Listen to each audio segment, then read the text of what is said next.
Buenos días, hermanos. Les invito a abrir sus Biblias en Filipenses, capítulo 1. Vamos a seguir con el estudio de esta hermosa carta. Algunos lo llaman la carta del gozo, otros lo llaman la carta de la excelencia, otros lo llaman la carta de la amistad. Y todas esas formas de llamarlo están bien. Algunos lo llaman la carta del gozo por cómo Pablo habla en esa carta, y si nosotros vemos el contexto de esa carta, Pablo está encarcelado. Y las cárceles de antes no eran lo mismo que la de ahora, y él se encuentra gozoso, hablándole, agradeciendo, pidiendo. Y por más que él estaba sufriendo, él estaba gozoso porque el evangelio se estaba extendiendo, el reino de Dios se estaba extendiendo. También se llama carta de la amistad porque vemos que hay una relación mucho más estrecha que con otras iglesias entre la iglesia de Filipo y Pablo. Pablo había ayudado mucho a la iglesia de Filipo y la iglesia de Filipo también había ayudado no solamente con lo material y económico, sino también con gente. Había llevado a Epafrodito para que lo ayudara a Pablo. Entonces había una relación más unida. Y hoy nos toca estudiar los versículos 9 al 11. Así que vamos a leer las escrituras y después comenzamos con el desarrollo del pasaje. Filipenses capítulo 1, versículos 9 al 11. Dice así la palabra del Señor. Y esto pido en oración, dice Pablo, que el amor de ustedes abunde aún más y más en conocimiento verdadero y en todo discernimiento. La Reina Valera dice en ciencia y en todo conocimiento, a fin de que escojan lo mejor, para que sean puros e irreprensibles para el día de Cristo, llenos del fruto de justicia que es por medio de Jesucristo para la gloria y alabanza de Dios. Que el Señor bendiga su palabra. Este pasaje, hermanos, es interesante por lo que viene haciendo Pablo en los primeros versículos. En los primeros versículos Pablo va a expresar su gratitud y su gozo por esta iglesia. Lo primero que vimos, los primeros dos versículos, es cómo Pablo se presenta, y él se presenta como un esclavo de Cristo, él es un siervo de Cristo. Pero en el versículo 9 hace algo muy importante y comienza a decir qué es lo que pide en oración por ellos. Anteriormente, el apóstol Pablo le escribe a esta iglesia que él amaba profundamente, porque era una iglesia fiel, era una iglesia comprometida con el evangelio, era una iglesia generosa. Y sin embargo, Pablo, después de decir todos estos halagos por la iglesia, él no cesaba de orar por ella. Y esto, hermanos, es clave para nuestro pasaje, porque Pablo no ora por cosas superficiales, no ora por más comodidad, no ora por menos problema. Pablo ora por algo mucho más profundo que se podría resumir en esto. Pablo ora por la madurez espiritual de la iglesia. Y es importante, hermanos, entender esto. Aunque la madurez resuma todo el pasaje, aunque yo he utilizado esa palabra madurez como resumen de todo nuestro pasaje a estudiar, Pablo centra su oración en algo muy específico. Él lo primero que va a pedir en este pasaje es el crecimiento del amor verdadero. De no cualquier amor, sino el amor que viene de Dios. Y no solo eso, hermanos, Pablo no mira solo el presente de la iglesia, sino que también tiene su mirada puesta en el futuro, en el día de Cristo. Y mucho más allá, la gloria de Dios. En esta introducción, hermanos, tengo que hacerles una pregunta. ¿Cuál es tu deseo para la iglesia? Cuando oras por la iglesia, ¿qué es lo que pides? ¿Qué es lo que pides? La oración de Pablo, hermanos, refleja amor por la iglesia. Refleja una oración centrada en la palabra de Dios, una oración centrada en la voluntad de Dios. Es más, hermanos, La oración de Pablo refleja su vida espiritual, sus prioridades, sus anhelos, sus deseos.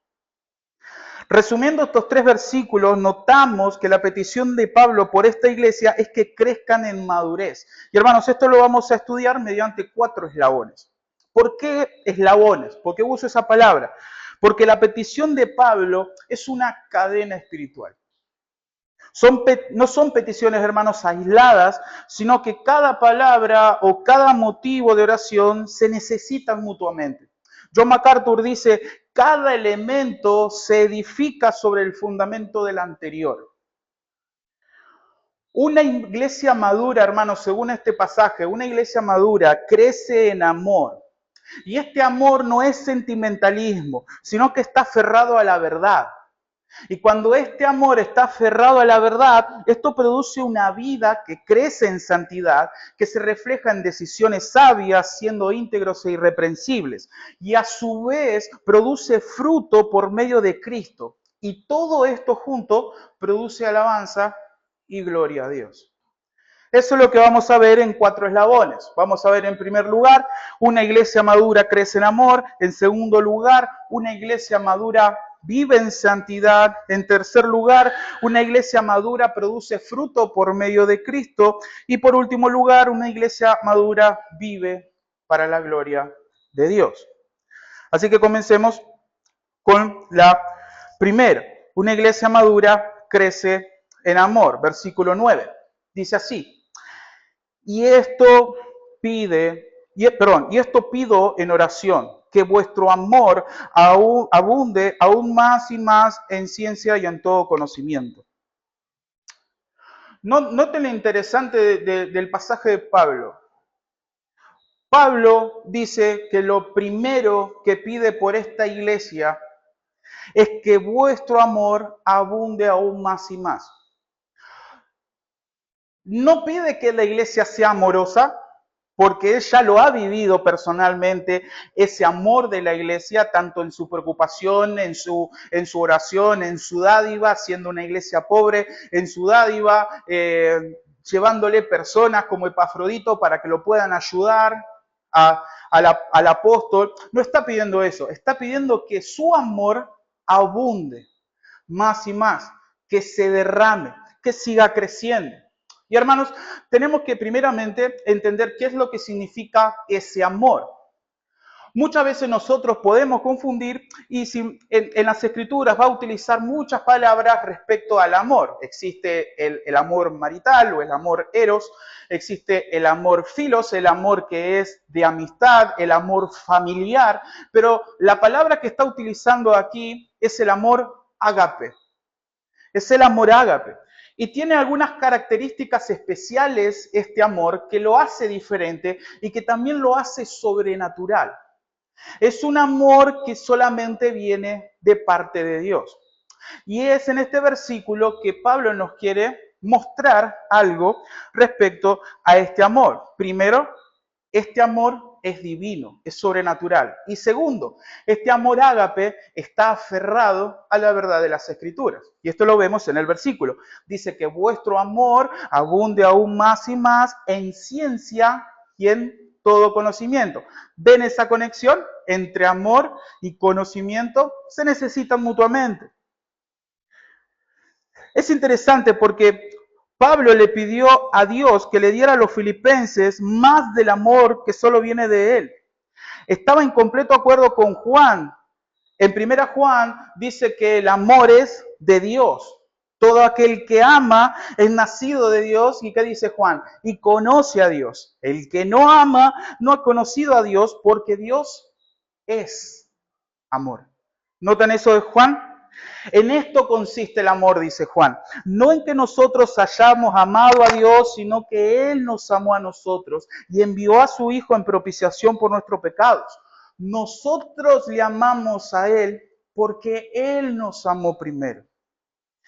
Hermanos, el amor bíblico, el amor que está pidiendo Pablo acá por la iglesia, no se basa en sentimientos, es una decisión personal, es una decisión voluntaria de hacer el bien al otro. Es un amor práctico que va más allá del amor que el mundo conoce. ¿Por qué?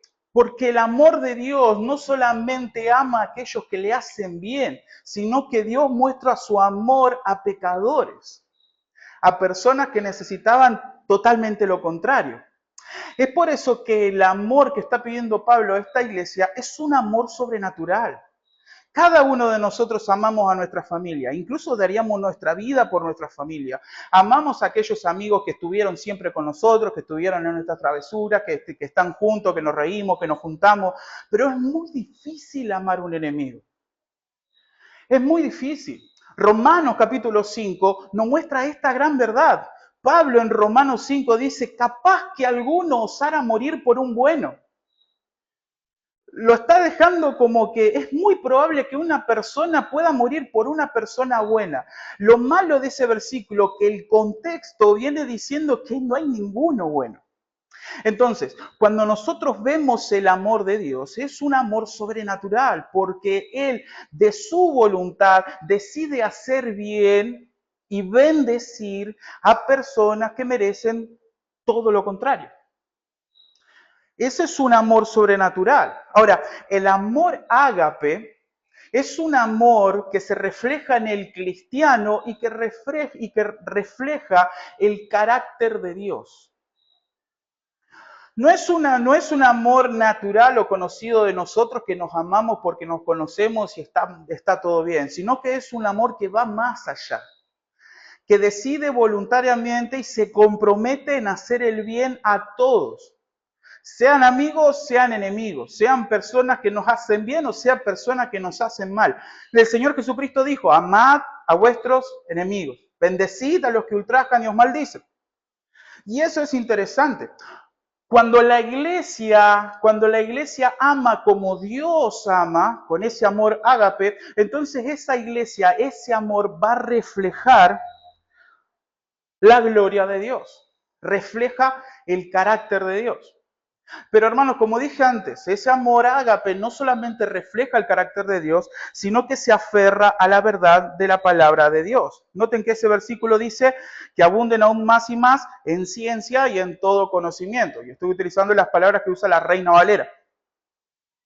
Va a utilizar dos palabras, ciencia y todo conocimiento. Estamos, hermanos, en una cultura que se ha metido también dentro de las iglesias evangélicas, en donde se pondera mucho más la emoción, el emocionalismo, las luces, las canciones tristes, aquellas que tocan el corazón y nosotros lloramos y no sabemos por qué es y le decimos es por el Espíritu Santo, pero en realidad es por la melodía que hay detrás, porque la música tiene ese poder de tocar las fibras de nuestro cuerpo, pero no están basadas en la verdad. Y Pablo dice, ellos tienen que crecer. La iglesia de Filipo, deseo que la iglesia de Filipo crezca en el amor de Dios, que está basado en conocimiento, que está basado en ciencia y conocimiento. Eso está refiriéndose al conocimiento verdadero e infalible expresado en la palabra de Dios.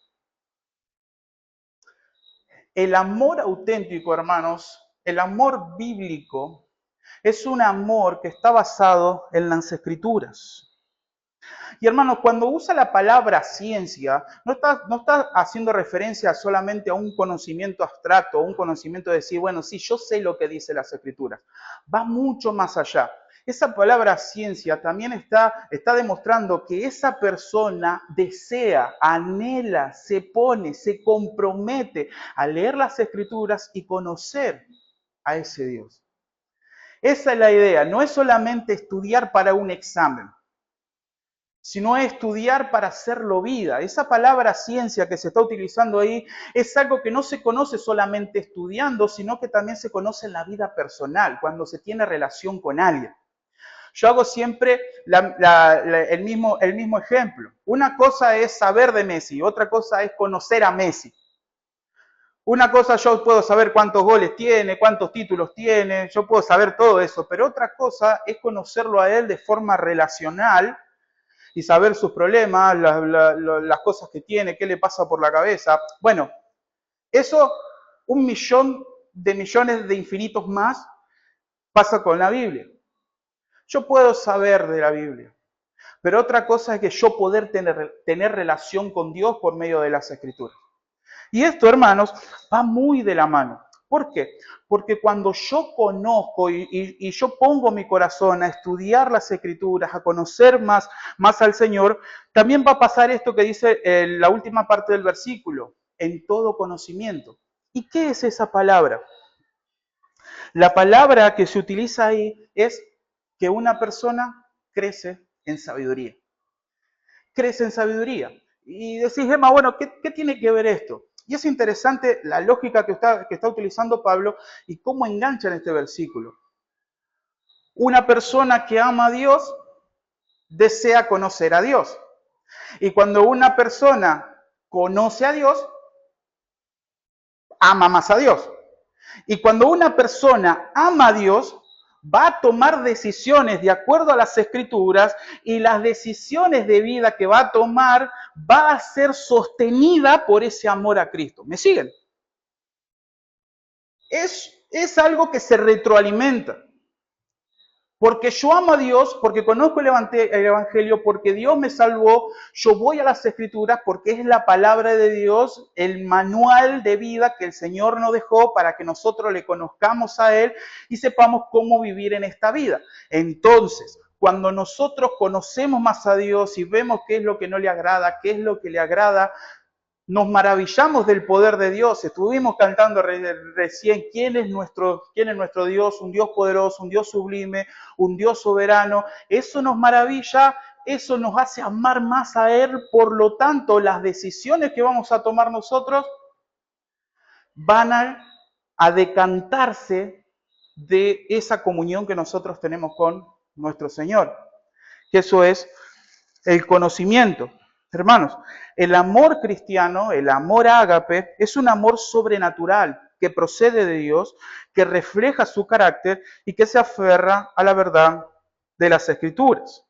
El amor cristiano no es ciego, es un amor que conoce y discierne. Ahora, ¿cómo podemos nosotros aplicar este punto a nosotros? Hoy en la actualidad, hermanos, a veces pensamos que amar a una persona es tolerarle todo. Y realmente el amor de Dios no tolera todas las cosas, no tolera todo a costa de la verdad, no tolera todas las cosas a costa de la gloria de Dios.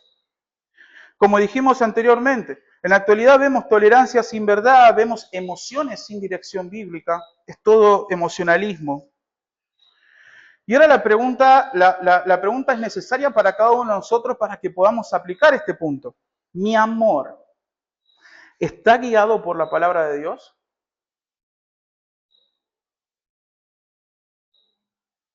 ¿Estoy conociendo más a Dios para saber cómo amarle? Hermanos, ¿hay un deseo genuino de hacer el bien a otros? ¿O somos egoístas? ¿Estamos comprometidos a ayudar al otro? ¿Estamos comprometidos a demostrar el amor al otro aunque me haya hecho mal?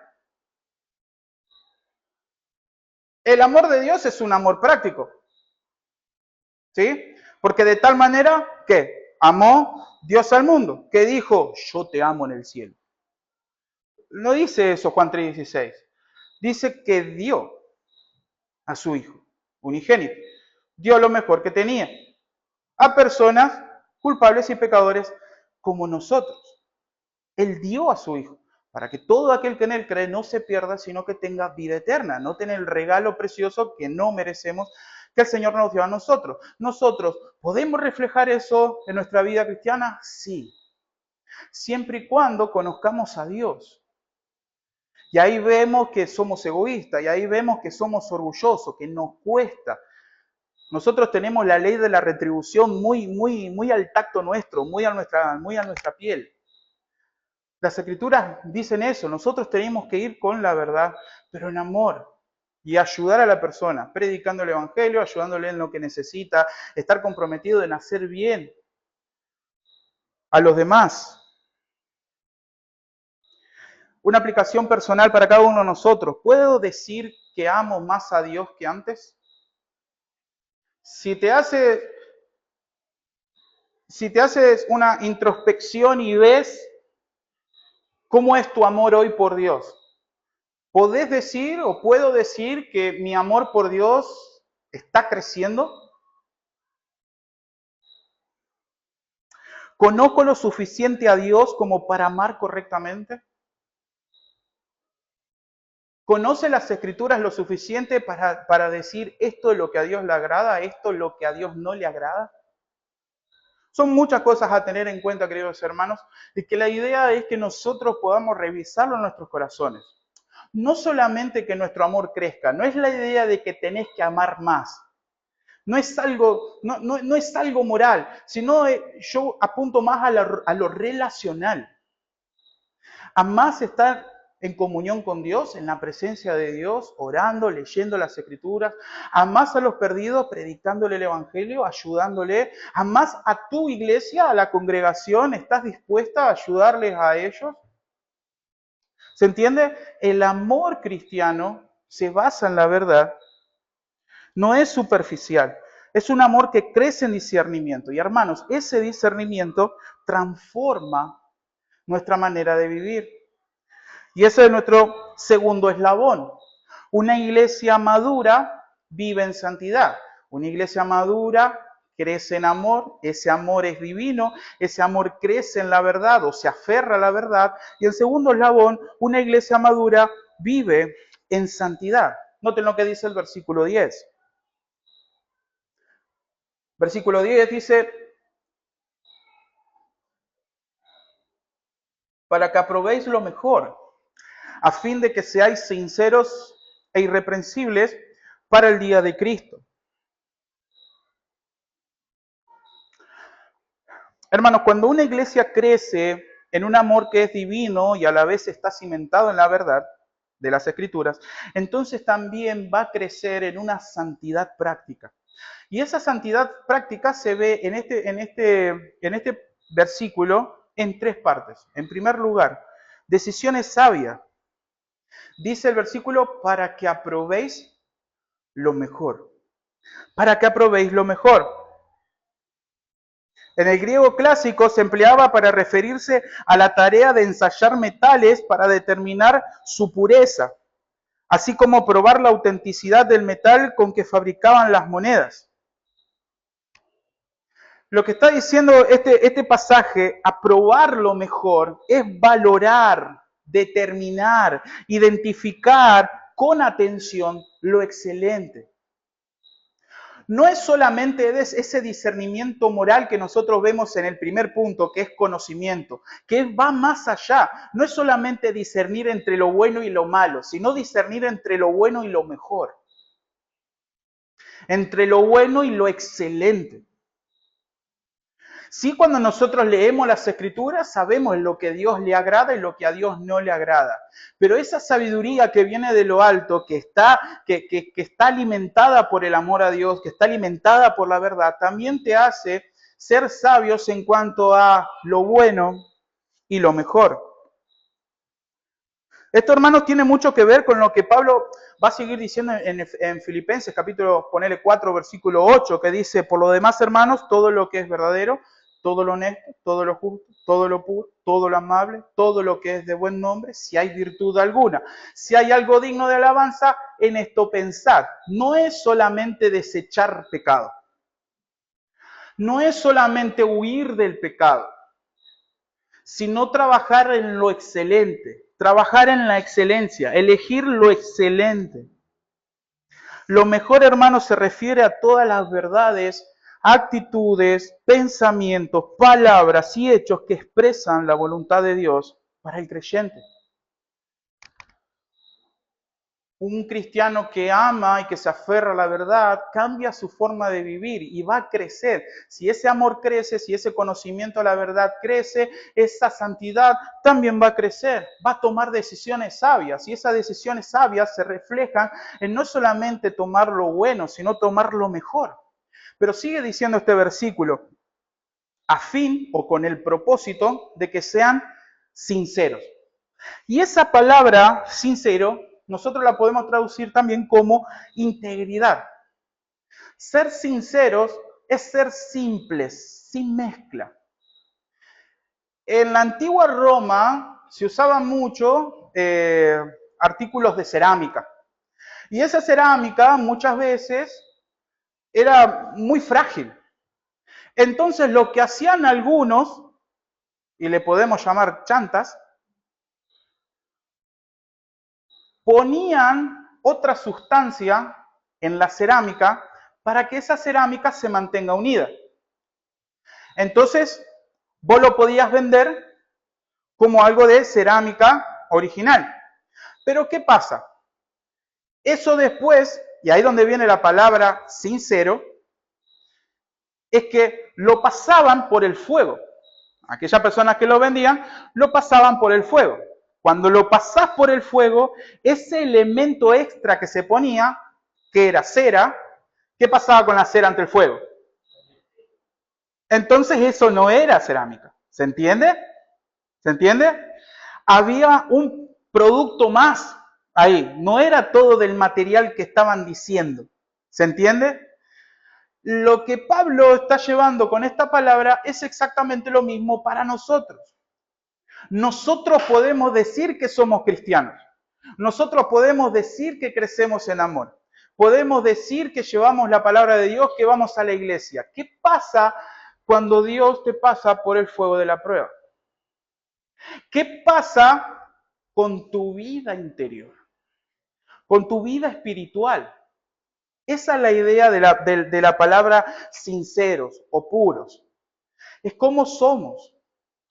La santidad que se aferra al amor y a la verdad, al amor de Dios y a la verdad, es una santidad que no solo toma decisiones sabias, sino que también esa santidad crece primeramente de forma personal. Somos puros, no tenemos mezcla. ¿Se entiende? No hay pecados en nuestra vida. Y recuerden algo, quiero que lo recuerden siempre. Pablo no nos está dando una obligación moral, está pidiendo por la iglesia. Que la iglesia crezca en amor, que ese amor crezca en la verdad, que ellos crezcan en decisiones sabias, que ellos crezcan en pureza, que crezcan en integridad. Pero también dice algo, no es solamente sincero, sino que es irreprensible. Y muchas veces esa palabra nosotros la conocemos, esa irreprensibilidad es algo que lo podemos tomar de lo que es. Y la palabra irreprensibilidad o ser irreprensibles da la idea de una persona que no es tropiezo para el otro. Significa sin caída, sin ofensa, y abarca tanto la idea de no caer en conductas pecaminosas como la de abstenerse de hacer tropezar a otros en la iniquidad. Ser irreprensibles, hermanos, es avanzar en la vida sin fallas morales. Por ende, cuando yo amo a Dios y muestro ese amor que está aferrado a la verdad y crezco en el conocimiento de Dios, voy a empezar a tomar decisiones sabias. Y esas decisiones sabias se van a ver primeramente en nuestra vida íntima con Dios, en nuestra vida espiritual íntima, pero también se va a ver en nuestra vida para con el prójimo. ¿Se entiende? No solamente vamos a crecer en la santidad nuestra, de amar al Señor, de ver nuestros pecados íntimos, de ir a Dios siempre diciendo, Señor, necesito que me ayudes a dejar este pecado, estoy luchando con este pecado, ayúdame y nos derramamos al Señor, sino que también le pedimos al Señor ser de bendición a otros y está dentro de nosotros decir, Señor, ayúdame a no caer en pecado que haga tropezar al hermano. ¿Recuerdan 1 Corintios que había un problema con la carne sacrificada a los ídolos?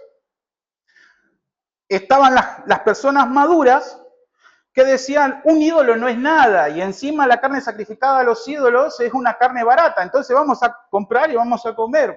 Terrible asado. Pero estaban las otras personas que cuando veían eso sí tenían un problema, porque habían salido de esa idolatría y estaban confundidos.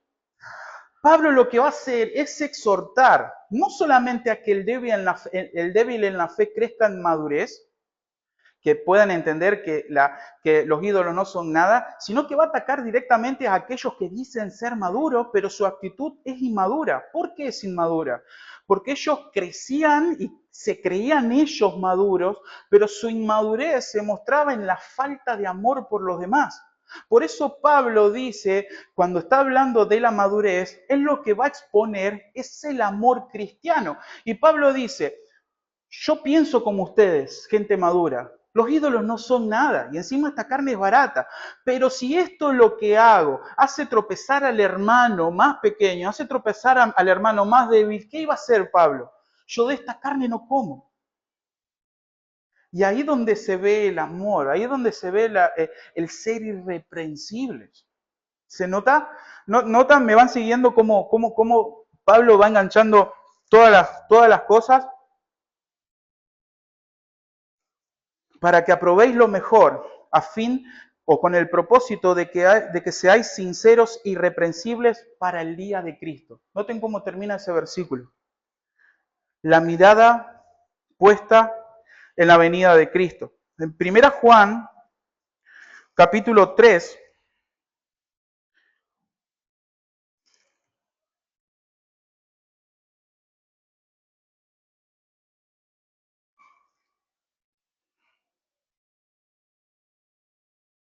dice, versículo 1, mirad cuán gran amor nos ha otorgado el Padre, que seamos llamados hijos de Dios. Y eso somos, dice la nueva versión de Biblia de las Américas. Por esto el mundo no nos conoce, porque no le conoció a Él. Amados, ahora somos hijos de Dios, y aún no se ha manifestado lo que habremos de ser, pero sabemos que cuando Cristo se manifieste, seremos semejantes a Él, porque le veremos tal como Él es. ¿Notan eso?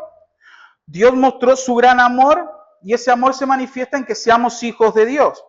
Y el mundo no puede conocer ese amor sobrenatural porque no conoce a Dios. Y ahora Juan le está hablando al pueblo y dice, amados, ahora somos hijos de Dios. Y aún no se ha manifestado la perfección que nosotros vamos a tener. Pero sabemos, dice Juan, que cuando Él se manifieste, seremos semejantes a Él porque le veremos tal como Él es. Él tiene esa esperanza. Y el versículo siguiente, el versículo 3, y dice, y todo aquel que tiene esa esperanza en Él, ¿qué hace? Se purifica a sí mismo, así como Él es puro. Amor, la esperanza de la venida de Cristo, y como Cristo viene, ¿qué hace el cristiano? Crece en santidad, se purifica a sí mismo, toma decisiones sabias, crece en santidad personal, crece en amor para con los demás, porque Cristo viene. Porque Cristo viene. Un cristiano que ama a Dios espera la venida de su Salvador, por lo tanto crece en santidad, y esa santidad se refleja en sus decisiones, en su vida personal y en su relación con el prójimo. Como aplicación, hermanos, de este punto, muchas veces nosotros sabemos discernir entre lo bueno y lo malo. Sabemos que tenemos que dejar el pecado. Lo sabemos. Pero no damos ese paso, o no sabemos dar ese paso entre elegir lo bueno y lo mejor. Sabemos que tenemos que dejar el pecado, pero no buscamos lo mejor. Pablo es interesante en Colosenses capítulo 3, que hay una seguidilla de cosas que el cristiano tiene que dejar. Ira, enojo, gritería, blasfemia, fornicación, bla, bla. Sigue. Pero Pablo no se limita solamente en Colosenses capítulo 3 a decir las cosas que tenemos que dejar, sino que también las cosas que tenemos que seguir. Y una de las cosas que tenemos que hacer es vestirnos del amor de Dios. Santos, de entrañable misericordia, de bondad, de mansedumbre, de paciencia. Empieza a decir todas las cosas que nosotros tenemos que vestirnos. Hermanos, muchas veces nosotros vemos si realmente somos sabios cuando tenemos que tomar decisiones. Y esas decisiones sabias muchas veces se manifiestan cuando hay encrucijadas. Cuando esas decisiones afectan mi tiempo, cuando esas decisiones afectan mi vida espiritual, cuando esas decisiones afectan mi vida familiar, cuando afecta mi comunión con Dios. Por lo tanto, para hacerlo más práctico, antes de tomar una decisión, tenés que preguntarte algo. Primeramente, ¿esto agrada a Dios? ¿Esta decisión que voy a tomar agrada a Dios? Si tomo esta decisión, ¿qué estoy sacrificando? ¿Qué estoy sacrificando? ¿Esta decisión que voy a tomar me va a alejar o me va a acercar más espiritualmente?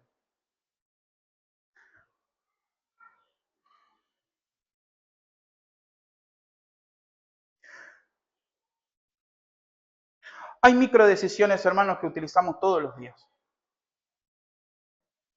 ¿Qué contenido consumís en redes sociales? ¿Cómo usas tu tiempo libre?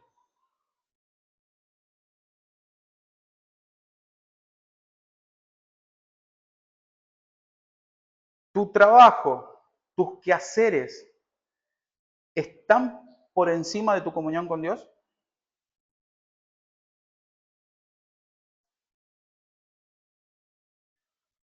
¿Tus ministerios, tu servicio a la iglesia, está por encima de tu familia?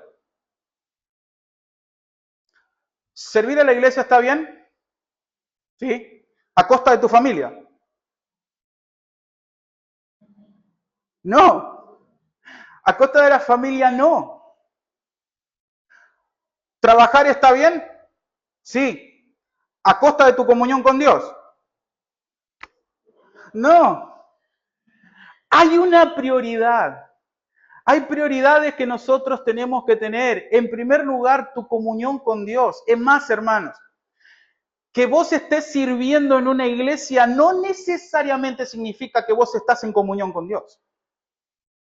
¿Me siguen? Que vos vengas a la iglesia no necesariamente estás haciendo bien. ¿Venir a la iglesia está bien? Sí, ¿no? Prepararte para venir a la iglesia, al encuentro con Dios, es mucho mejor. ¿Se entiende? ¿Ir a un cumpleaños, ir a una fiesta está bien? Sí, ni. Vamos a decirle que sí. Venir a la iglesia es mucho mejor. Hay prioridades. Hay prioridades.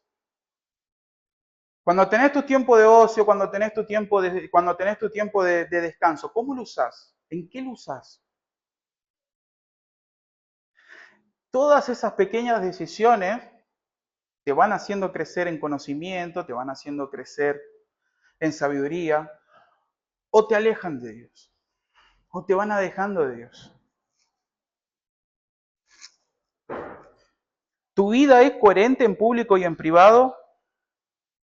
¿Otros pueden ver a Cristo en tus decisiones? Los compañeros de trabajo, de tus vecinos, ven que las decisiones que vos tomás son realmente para crecer en el Señor.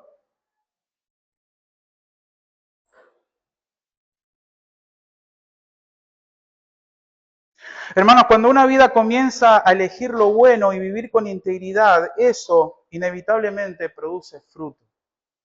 Cuando deseamos crecer en el Señor, cuando deseamos crecer en santidad, eso me lleva a mi tercer eslabón. Una iglesia madura produce fruto por medio de Cristo. Versículo 11, la primera parte del versículo 11, lleno de frutos de justicia que son por medio de Jesucristo. ¿Qué es esto de fruto de justicia? Hermanos, es una vida transformada por Cristo que produce evidencias visibles de justicia en carácter y acciones. El fruto de justicia es la obra transformadora de nuestro Señor, tanto en nuestro interior, en pensamientos, en afectos, como también en nuestras acciones y relaciones. Dice MacArthur, estos son los frutos que producen una relación correcta de Dios y el creyente. Podemos nombrar ese fruto de justicia. Ese fruto de justicia primeramente se puede observar en nuestro carácter. Crecemos en paciencia, crecemos en humildad, crecemos en amor, crecemos en dominio propio. Ese fruto de justicia también se refleja en nuestras acciones. Hacemos buenas obras. Dice Pablo, las cuales Dios preparó de antemano para que anduviésemos en ellas. Crecemos en esas buenas obras, crecemos en servicio, crecemos en compromiso, crecemos en la obediencia a Dios. Ese fruto de justicia también se refleja en nuestras relaciones. Aprendemos a perdonar, aprendemos a dar gracia, no gracias, gracia, ese regalo inmerecido. Aprendemos el valor de la unidad. Dejamos de lado aquellas cosas secundarias con tal de poder ayudar al otro. Pero hermanos, hay un problema. Que si Pablo nos estaría diciendo a nosotros que crezcamos en fruto de justicia, es un gran problema para nosotros. ¿Saben por qué? Es un problema que necesitamos resolver. Porque la Biblia, hermanos, nos enseña que no hay justo ni a un uno, no hay quien haga lo bueno. No podemos por nosotros mismos fabricar fruto de justicia. No podemos fabricarlos por nosotros mismos. ¿Por qué? Porque somos pecadores por naturaleza. Fabricar frutos para la gloria de Dios a nosotros por nosotros mismos no nos sale. Porque somos débiles, porque somos pecadores. Pero gracias a Dios por cómo sigue esa frase. Porque dice, llenos de frutos de justicia que son por medio de Jesucristo. Por medio de Jesucristo. Cristo es el que vive esa vida justa que nosotros no podíamos vivir, y en la cruz y por medio de su muerte y su resurrección nos imputa esa justicia a nosotros, por lo cual nosotros hoy podemos andar vestidos de la justicia de Cristo. Ahora nosotros podemos fabricar fruto de justicia. La respuesta sigue siendo no. Un cristiano puede sí mostrar los frutos de justicia si está arraigado en Cristo. Como estábamos cantando antes. Cuando yo estoy arraigado en Cristo, cuando yo estoy aferrado a Cristo, entonces esos frutos de justicia lo que hacen es mostrar de manera visible que Cristo es mi justicia. Que estoy justificado en Cristo. Permanecemos aferrados a Él. Estamos anclados a la rectitud de Cristo. Como dice Gálatas 2:20, con Cristo estoy juntamente crucificado y ya no vivo yo, Cristo vive en mí. Y lo que ahora vivo en la carne, lo vivo en la fe. Él está aferrado a Cristo, el cual me amó y se entregó a sí mismo por mí. Cristo lo hizo todo, yo estoy en Él. Y el fruto de justicia que nosotros mostramos va a demostrar, valga la redundancia, cuán aferrados estamos a Cristo. La vida cristiana no es fabricar frutos, hermanos. La vida cristiana es permanecer en Cristo para que Él produzca fruto en nosotros.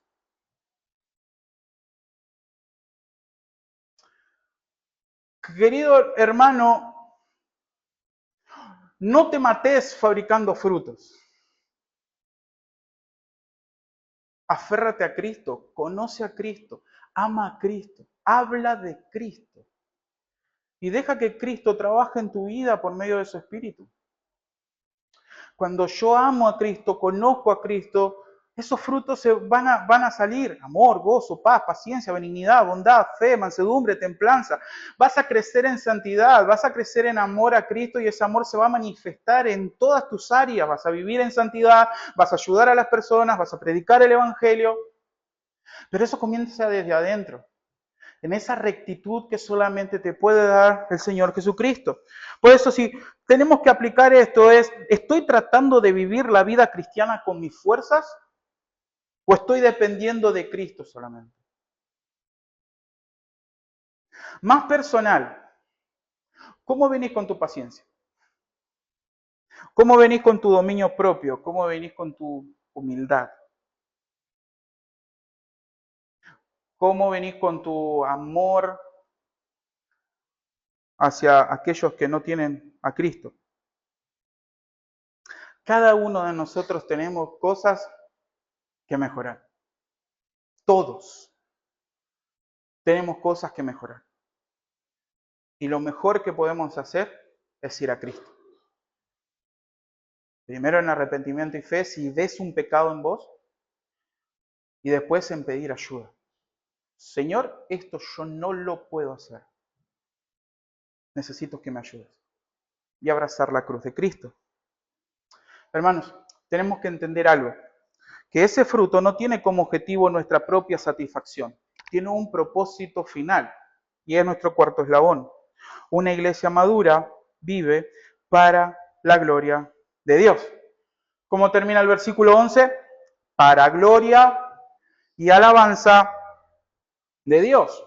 Efesios capítulo 1, versículos 3 al 11, nosotros podemos ver todo el cuadro de la salvación que Él nos escogió desde antes de la fundación del mundo para que seamos santos.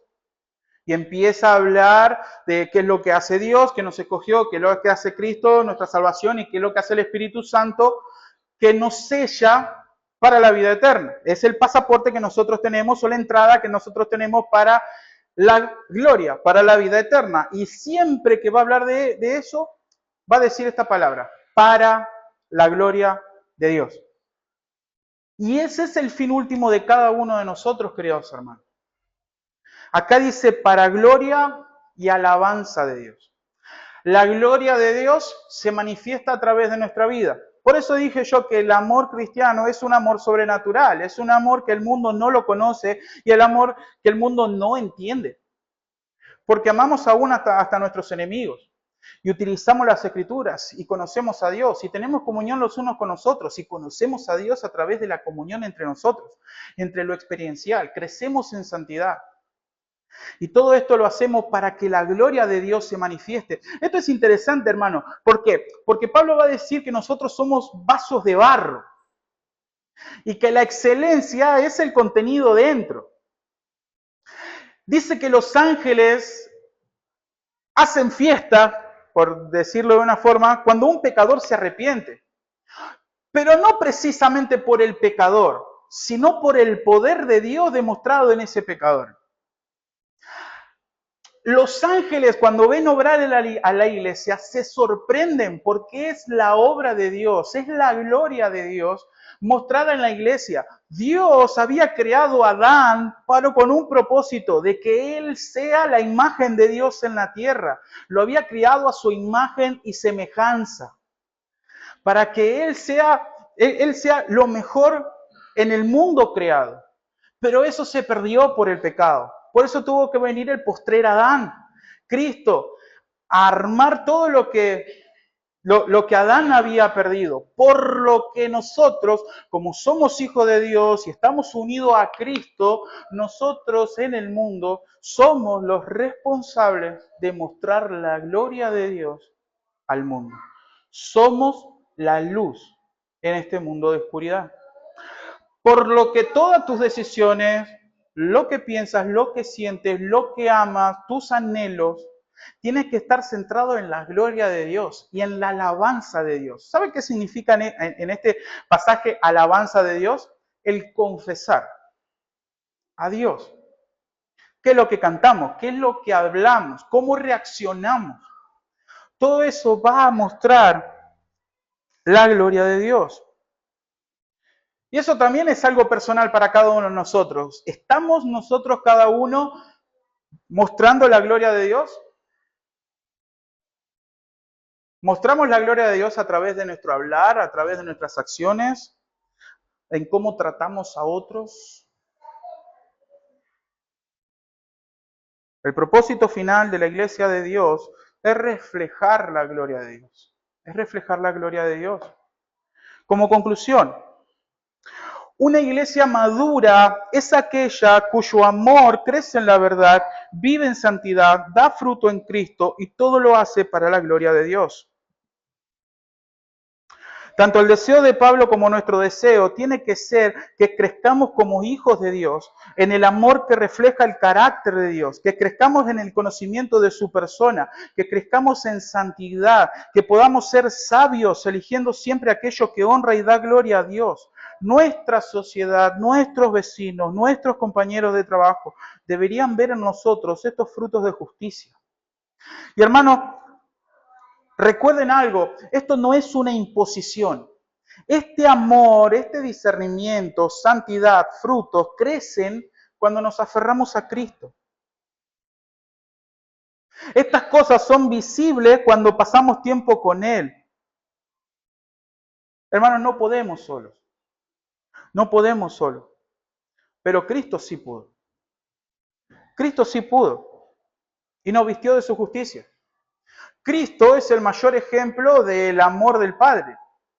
Cristo es el mayor ejemplo de una vida santa. Cristo es el mayor ejemplo que tenemos nosotros de santidad práctica.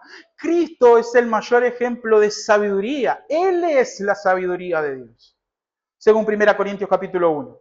Cristo es sabiduría de Dios y poder de Dios. El Evangelio es sabiduría de Dios y poder de Dios. ¿Cómo vamos a crecer en amor y en sabiduría? Viendo la obra de Cristo. Viendo la obra de Cristo. Examina tu vida, querido hermano, en qué estamos pecando, en qué estoy pecando. Y vayamos a los pies de Cristo. Pedile perdón y que te ayude a crecer en sabiduría, en amor, en santidad. Y tened esto en mente, la venida del Señor está cerca. Debemos prepararnos, debemos estar listos.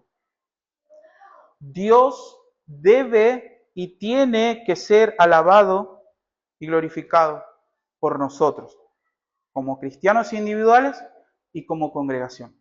Amén. Vamos a orar, nos ponemos de pie.